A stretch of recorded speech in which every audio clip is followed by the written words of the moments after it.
Evitar que el Frente Amplio volviera a contar con mayoría parlamentaria propia fue una de las banderas del Partido Independiente en la última campaña electoral. Si aquel escenario se daba y Pablo Mieres obtenía una banca en el Senado, su partido podría jugar un papel clave para inclinar la balanza hacia el oficialismo o la oposición en el juego parlamentario. Bueno, efectivamente Mieres fue electo senador, pero al mismo tiempo el Frente Amplio volvió a contar con mayoría propia. ¿Cuál es entonces el espacio del Partido Independiente en el Poder Legislativo? En estos 6, casi 7 meses, Mieres logró colocar algunos temas en la agenda política. Por ejemplo, la semana pasada propuso que la Cámara Alta votara una declaración de rechazo a la condena judicial que recibió el líder opositor venezolano Leopoldo López. El Frente Amplio bloqueó su consideración, pero al mismo tiempo exhibió varias diferencias internas respecto a su relación con el chavismo. ¿Cómo vienen estos primeros meses de esta nueva etapa del Partido Independiente? ¿Qué temas van a ser prioritarios de ahora en adelante? De eso vamos a conversar en los próximos minutos con el senador Pablo Mieres. Senador Mieres, buen día, gracias por acompañarnos. Buen día, un gusto, encantado de estar por acá. Yo lo mencionaba recién, en las elecciones de octubre el Partido Independiente obtuvo aquel objetivo largamente buscado, llegó al Senado, pero en un tablero político en el que no puede jugar ese rol de fiel de la balanza. El Partido Independiente es, dentro de la oposición, la tercera fuerza, notoriamente más pequeña que el Partido Nacional y el Partido Colorado. Entonces, ¿cómo juega? ¿Qué papel juega? Yo creo que generamos un logro importante. El partido volvió a crecer por segunda vez. Eso es valioso en todo el país. Además, uno mira el mapa y crecimos en los 19 departamentos, igual que desde 2004 a 2009, pero sí, el objetivo político más relevante para el país, desde la perspectiva del Partido Independiente, era que desapareciera esa mayoría absoluta. Estuvo muy cerca de ocurrir. La verdad que esta vez fue en el límite, porque en el Senado se logra con el vicepresidente, pero no ocurrió. De todas maneras, yo creo que hay margen para exigir, para controlar, para aportar, para buscar entendimientos, siempre lo hay, en un Frente Amplio que está cada vez más dividido. Yo lo que exhibo, lo que observo es una cosa que en realidad no es nueva, porque desde que nosotros estuvimos allá, en el Frente Amplio en los 80, siempre esa historia de renovadores y ortodoxos, de moderados y radicales, etcétera, ha sido la historia del Frente. En algunos momentos con niveles de confrontación fuerte que llevaron a la ruptura, con la que ocurrió en el 89. Y yo veo hoy síntomas muy fuertes de enfrentamiento, ¿no? Porque hay una situación del país que ya no es tan fácil, no es tan cómoda. El país se enfrenta a restricciones y cuando sobra es muy fácil resolver los problemas porque hay plata para todo y se resuelven las aspiraciones de unos y de otros. Ahora hay que elegir, hay que optar, hay que priorizar. Y además tenemos una situación de diferenciación muy fuerte entre la orientación mayoritaria del gabinete y la orientación mayoritaria del Parlamento. Sí, pero esa división de la que usted habla encierra también una paradoja. El expresidente José Mujica, de algún modo, hasta hizo alarde de eso en algún momento, cuando destacó: el Frente Amplio es al mismo tiempo oficialismo y oposición.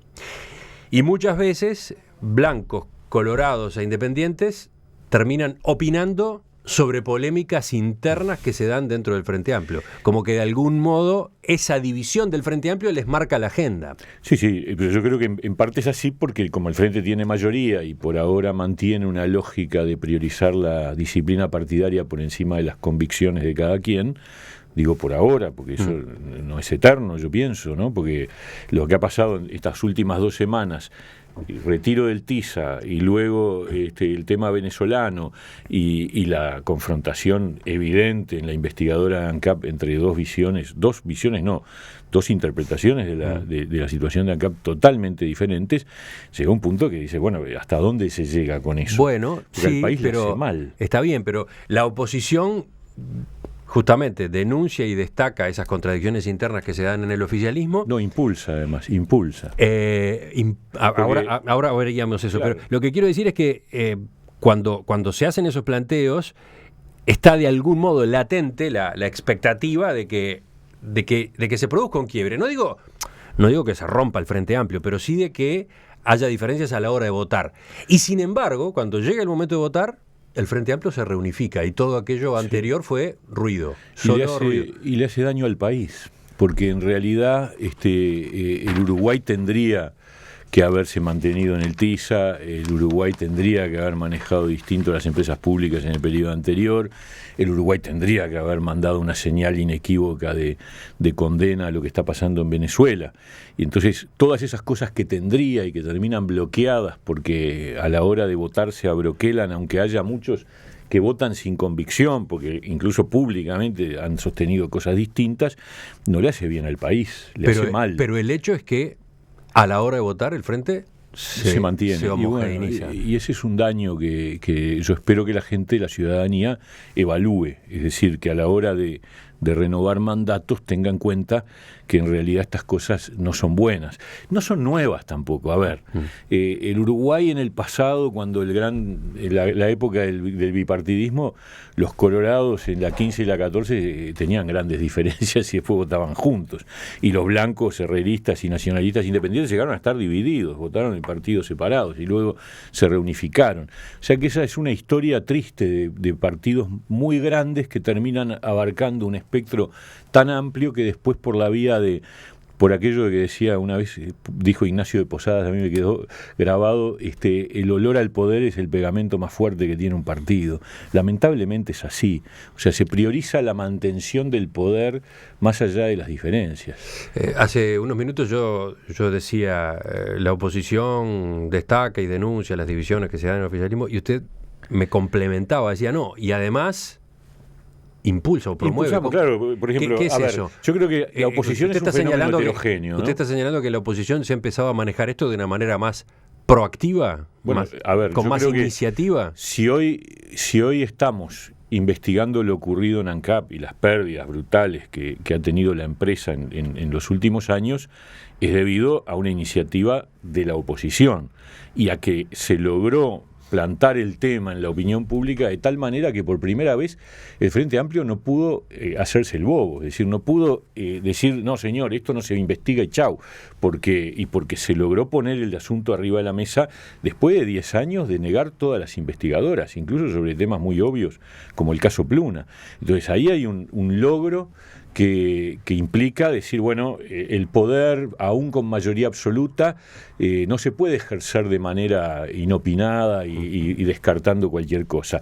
El haber puesto la semana pasada el tema de Venezuela arriba de la mesa, aunque no hayan querido debatir y no se haya sacado ninguna declaración, implicó también poner en evidencia una situación de contradicción. Lo mismo que el TISA. Yo hablé con Nino Boa el día que se votó en el plenario y le dije, nosotros estamos para empujar una declaración que si todos votaran en el Senado de acuerdo a lo que piensan, tendría apoyo, y una declaración del plenario contra una del Senado, yo qué sé, plenario del Frente Amplio contra el Senado de la República. Pero bueno, el gobierno decidió alinearse con el plenario. Yo creo que se va generando hay avances en lo que supone un debate mucho más plural, porque también para el Frente Amplio defender a cara de perro todo es medio complicado, ¿no? Empieza a ser medio complicado. Veamos justamente lo que ocurrió la semana pasada. Usted, en el Senado, generó ese hecho político cuando propuso que se emitiera una declaración de rechazo al fallo judicial que condenó a 13 años de prisión a Leopoldo López, uno de los líderes opositores venezolanos. La moción ni siquiera llegó a discutirse, el Frente Amplio lo impidió. Entonces, ¿cuál es la lectura? ¿Qué análisis hace del resultado? Bueno, lo primero es que eso es muy malo para el país, porque evidentemente es una imagen de un gobierno, de un país que no se expresa frente a una cosa que rompe los ojos para Amnesty International, para Human Rights Watch, para todas las organizaciones de derechos, para las Naciones Unidas, que está planteando hoy una requisitoria. Incluso el secretario general de OEA planteó el problema en un tono, yo diría, suave, pero lo planteó. Usted alude a la carta que de Luis Almagro remitió al gobierno de Venezuela, en la que, entre otras cosas, solicita el expediente de Leopoldo López para conocer cómo fue la fundamentación de la condena. El Senado chileno se expidió condenando la decisión del gobierno venezolano, que no hay ninguna duda a esta altura en Venezuela. Yo estuve hace un par de meses, se violan los derechos humanos de manera muy evidente, muy notoria, la libertad de expresión, el pluralismo, la posibilidad de disentir, de expresarse públicamente, y corre riesgo. Vamos a ver cómo termina este tema de las elecciones parlamentarias, porque es clave, y el gobierno por algo genera un lío atrás de otro, el gobierno venezolano, porque sabe que hoy no tiene el apoyo ciudadano, y el tema es que no haya un gran fraude electoral el 6 de diciembre, ¿no? Pero entonces yo le pedía su lectura, su análisis de lo que pasó en el Senado. Y lo que pasó es que los sectores que opinan lo mismo, que lo han dicho públicamente, Nuevo Espacio hizo una declaración pública 2 días antes, pública, no sé si era para llevársela a la Internacional Socialista para quedar liberado, para que no le digan que no se mueven, porque es curioso, después en el Senado el representante del Nuevo Espacio bloqueó la posibilidad de debatir, y hay una senadora de Asamblea Uruguay, frente a Liber Seregni, pero yo creo que muchos más. Yo sentí Usted está enumerando los sectores del Frente que de algún modo muestran críticas con respecto al tema del chavismo, Venezuela. Sí, claro, pero yo sentía además que eran muchos más, porque cuando uno les reclamaba, era mirarles las caras, no están nada convencidos, se callan, vaya a saber por qué, pero en definitiva no están nada convencidos, la gran mayoría en el Frente Amplio. Entonces es muy triste que al final terminen alineándose en posiciones que no son las que el Uruguay, de acuerdo a su historia y su trayectoria, debería tener en materia nada menos que de derechos humanos. Y el Frente Amplio, además, que además con Venezuela tenemos una deuda muy especial, que fue la actitud del gobierno venezolano en los años 70, cuando ocurrió el caso de Elena Quinteros acá en Uruguay, y el gobierno venezolano rompió relaciones con la dictadura uruguaya, ¿no? Ahora, la lectura puede ser un poco más compleja, porque resulta que cuando usted hizo este planteo había simultáneamente ocurriendo 2 situaciones delicadas vinculadas con la relación Uruguay-Venezuela.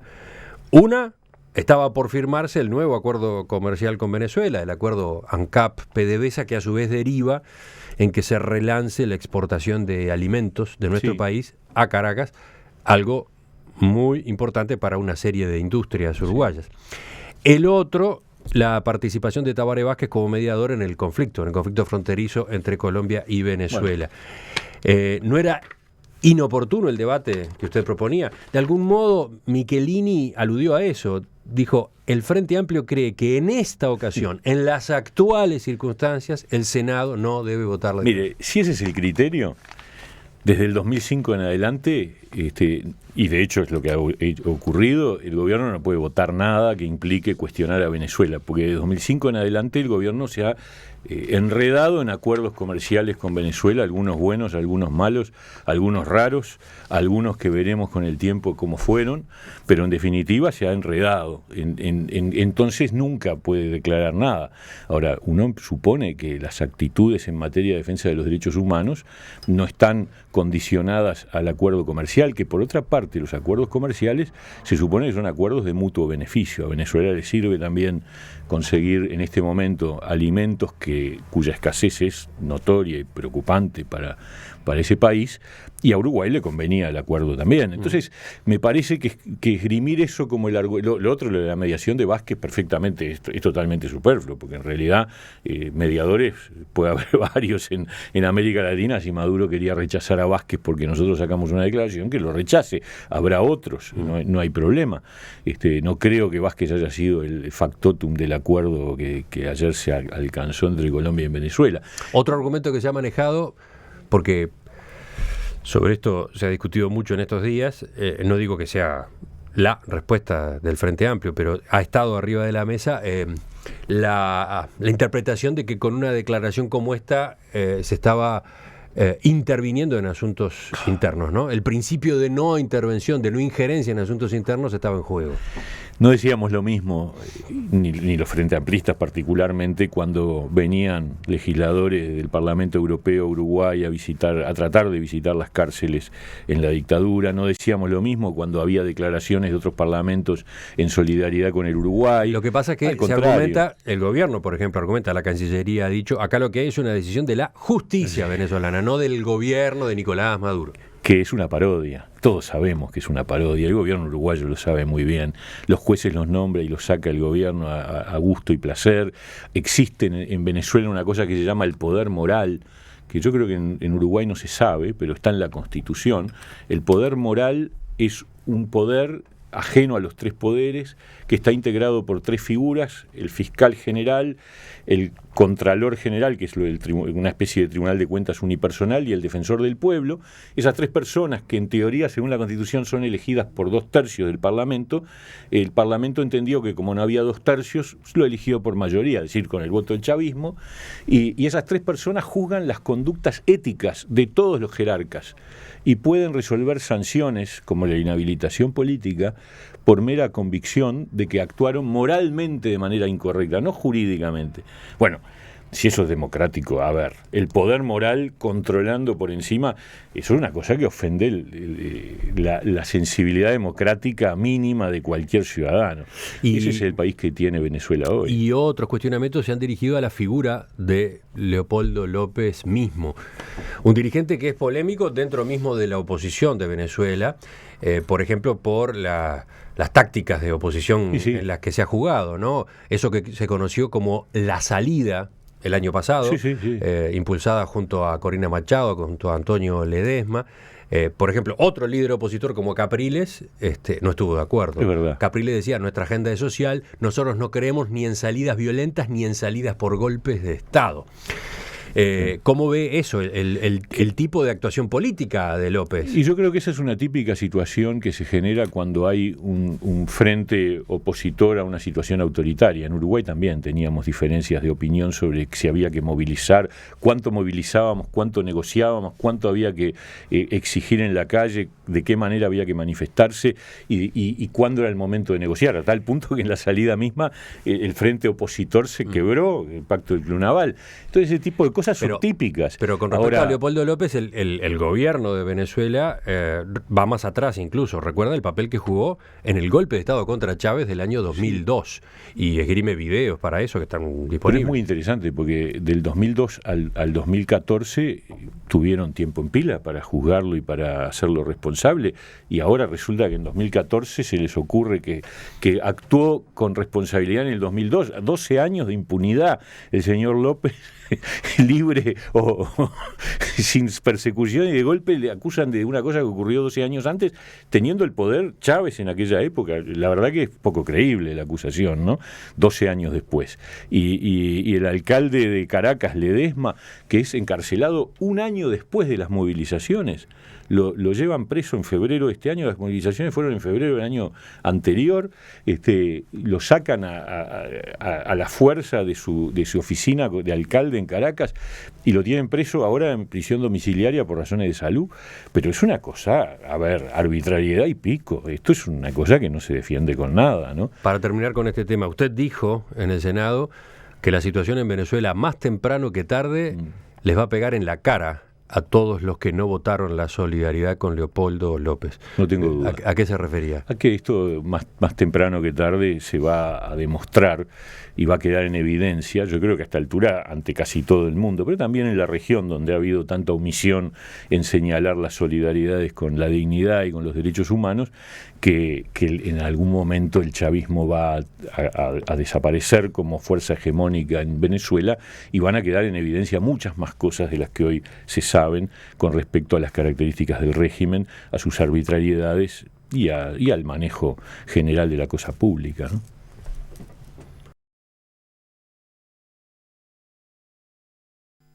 Pablo Mieres tiene 56 años, es sociólogo, abogado y docente. ¿Continúa con su actividad como profesor? Muy mínima, ¿no? Por supuesto ya no soy investigador de tiempo completo de la Católica, pero sí mantengo un curso por semestre un curso de un par de horas por semana, y me parece que está bueno, porque es un cable a tierra que uno tiene que tener, un vínculo con la gente más joven a través de los estudiantes, y obligarme también a mantenerme un poquito actualizado en mis cuestiones más profesionales, ¿no? Es presidente del Partido Independiente y desde este año ocupa una banca en el Senado de la República.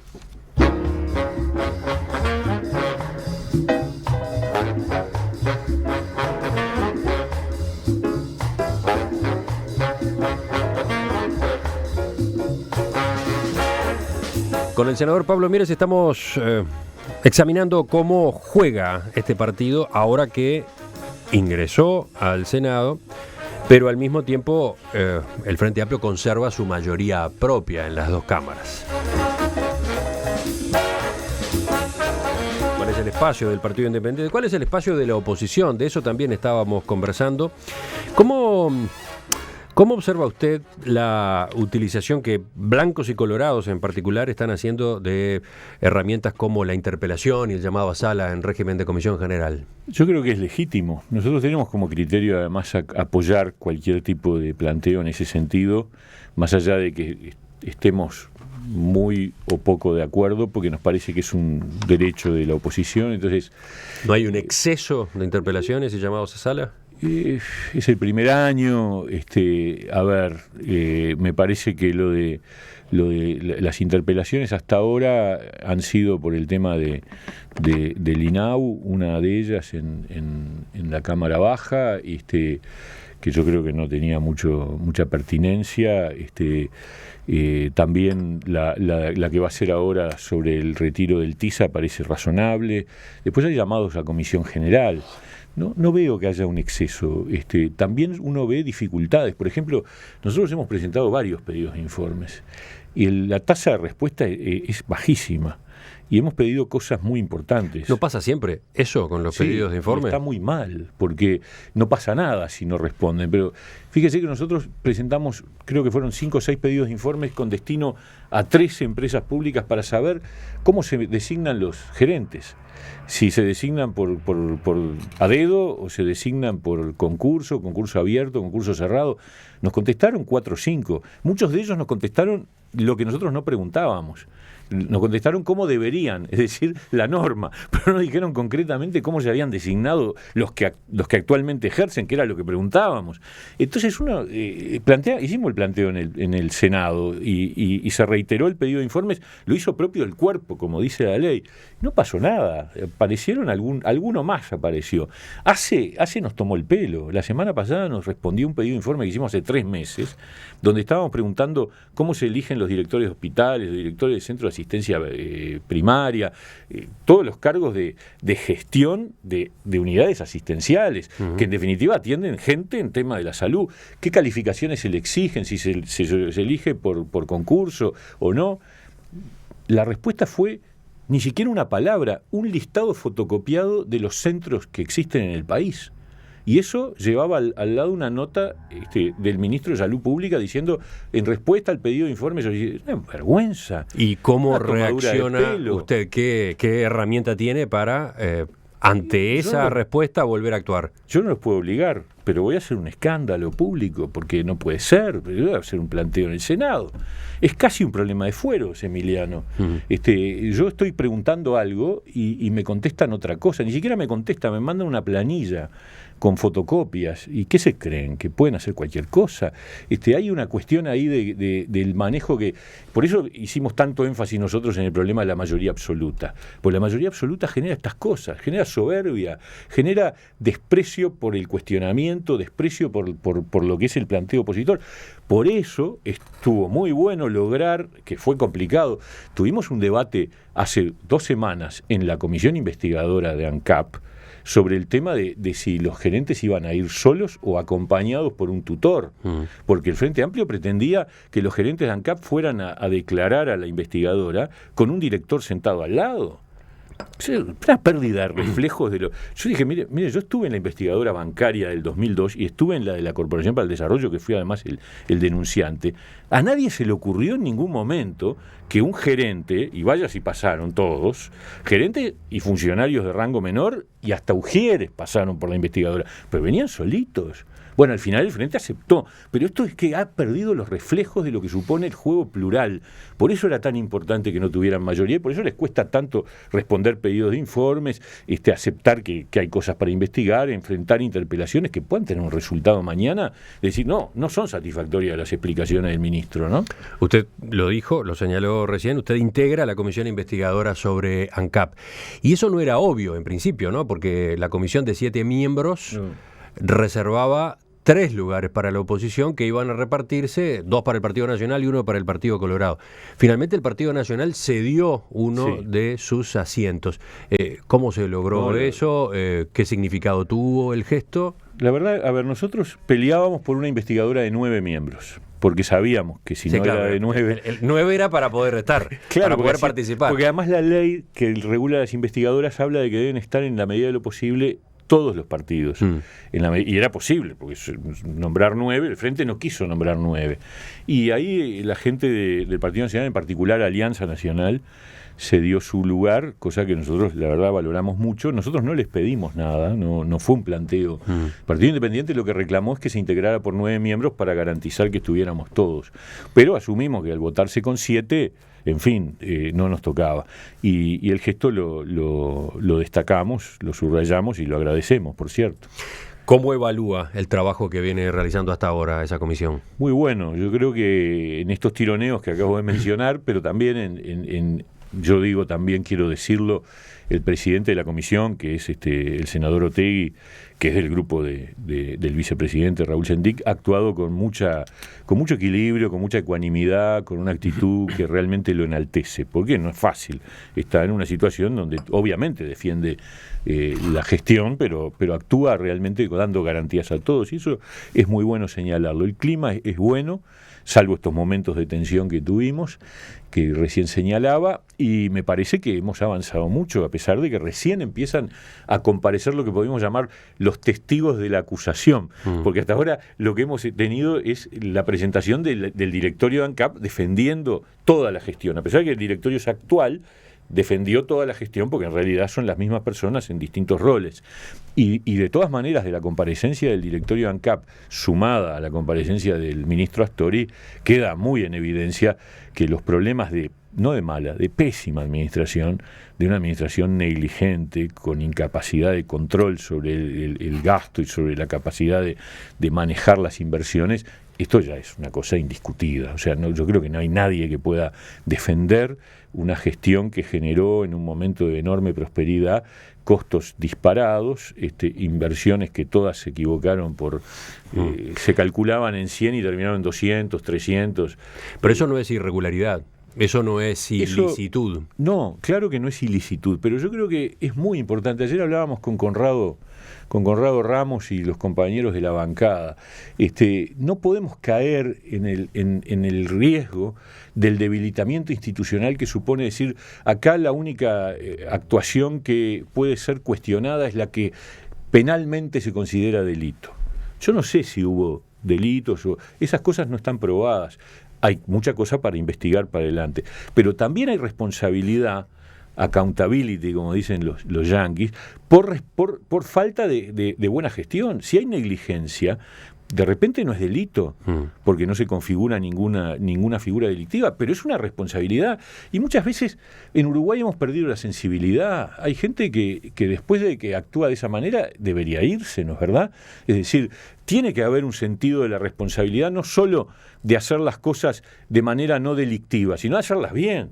Y si usted no las hace bien, señor, yo qué sé, yo me pongo en los zapatos de alguno de que hoy está en la dirección de ANCAP y me pregunto, habiendo sido gerente además durante muchos años, señor, yo le pregunté al presidente de ANCAP, ¿cuándo se enteraron de las pérdidas de 2013? Que fueron 169 millones de dólares. En marzo del 2014 tenían cerrado el balance y sabían. ¿Cuándo empezaron a tomar medidas para corregir el problema? En octubre. De marzo a octubre no tomaron ninguna medida, está escrito, está en la versión taquigráfica. Eso es una irresponsabilidad gravísima. Cualquier gerente de cualquier empresa salta como una chinche de un día para el otro si se deja estar 7 meses sin tomar medidas con una pérdida de 169 millones de dólares. Y claro, como es de todos, es ANCAP, las acciones son de todos, y es mentira que los que estamos cuestionando esto tenemos algún problema con las empresas públicas, al revés. Yo en particular, yo hablo por mí, ¿no? Los blancos y los colorados, problema de ellos, pero nosotros nos importa que funcionen bien, pero no poner el paraguas y decir, no, nosotros defendemos las empresas públicas y por eso hicimos todas estas inversiones. Señor, hay que hacer las inversiones con seriedad y con cálculo. Si yo veo que tengo problemas, tengo que postergar decisiones, tengo que matizarlas, tengo que manejarlas de otra manera. Hace 1 año y medio que ANCAP, que tiene una deuda formidable, no tiene un gerente financiero. No tiene un gerente financiero, no tiene un gerente general desde la reestructura del 2007. Entonces, uno empieza a sumar y dice, pero caramba, ahora, ¿es necesario que haya delito para que haya responsabilidad? No, hay un ancho campo entre la responsabilidad penal y la responsabilidad política que es necesario hacerlo valer.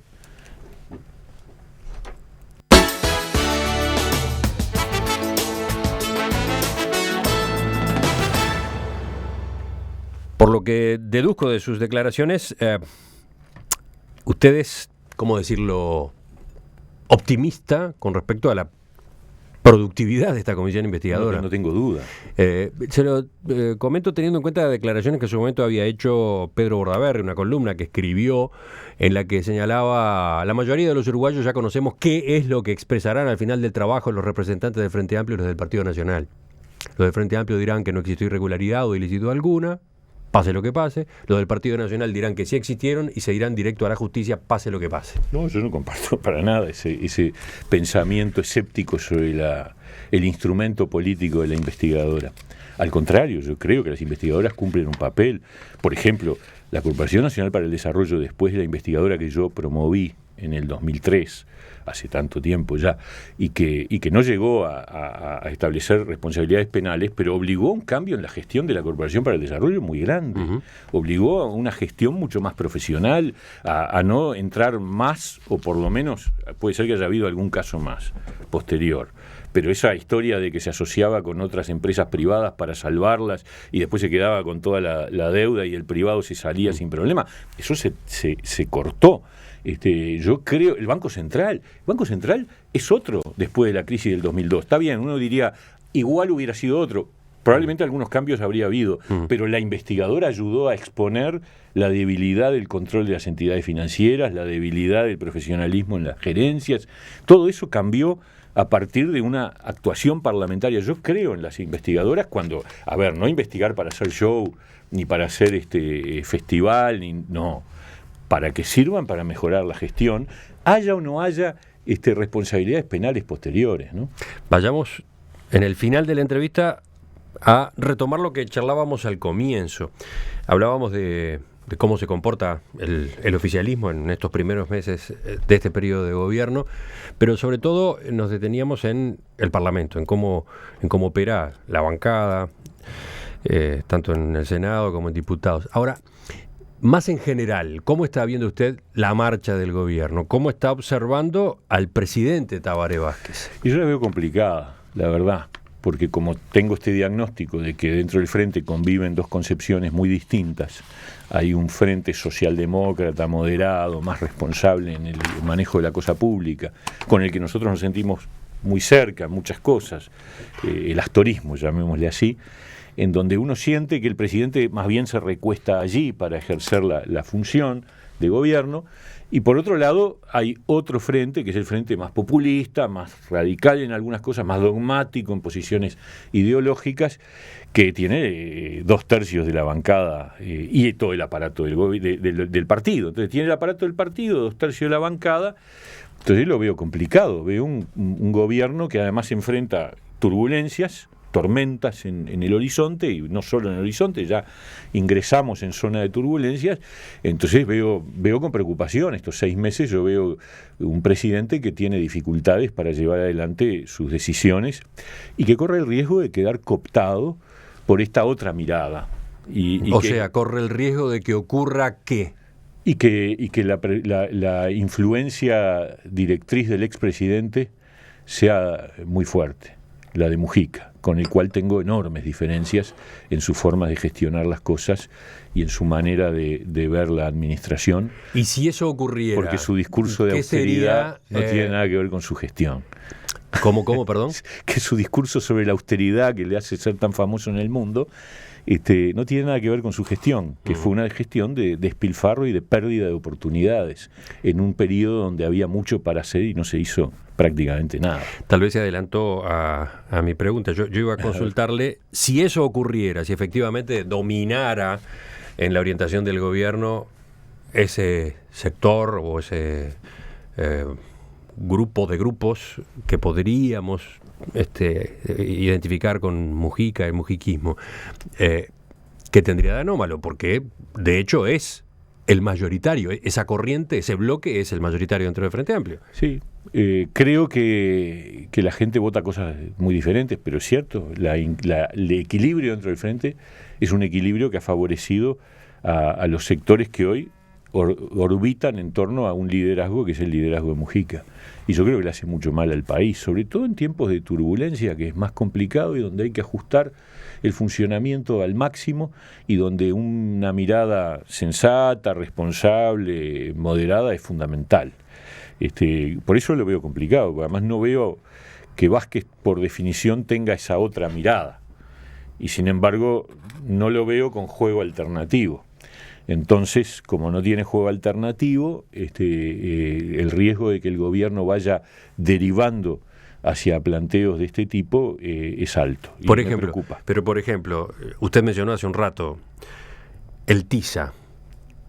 Sí. ¿Qué podía haber hecho Tabaré Vázquez cuando su partido, a través de su plenario nacional, se pronuncia en contra? Bueno, ese es un caso en donde yo creo que el gobierno podría haberse mantenido en el TISA, tomar en consideración la decisión del plenario, en fin, tomamos debida cuenta, igual estamos en el comienzo de la negociación, lo veremos más adelante, y fundarse en que la mayoría del Parlamento lo apoya, porque es así, la mayoría del Parlamento lo apoya, para mantenernos en el TISA, incluso porque sectores del Frente Amplio estaban de acuerdo con eso. Pero hay antecedentes de un presidente del Frente Amplio que gobierna apoyado en una mayoría donde el frente aparece dividido, donde, no lo hay. Donde lo apoya una parte del frente y después el resto es oposición. No lo hay, por eso, porque yo digo, porque el mal es el disciplinamiento a cualquier costo, al costo de tomar de rehén al país. Ese es el mal. ¿Usted tiene diálogo con el presidente Vázquez? ¿Habla de estas cosas con él? No hemos hablado. Yo me gustaría, me parece que es una asignatura pendiente, sin duda. Porque me parece que es bueno mantener el diálogo y sobre todo transmitir estas opiniones perfectamente, ¿no? Senador Pablo Mieres, le agradezco que nos haya acompañado esta mañana. Un gusto.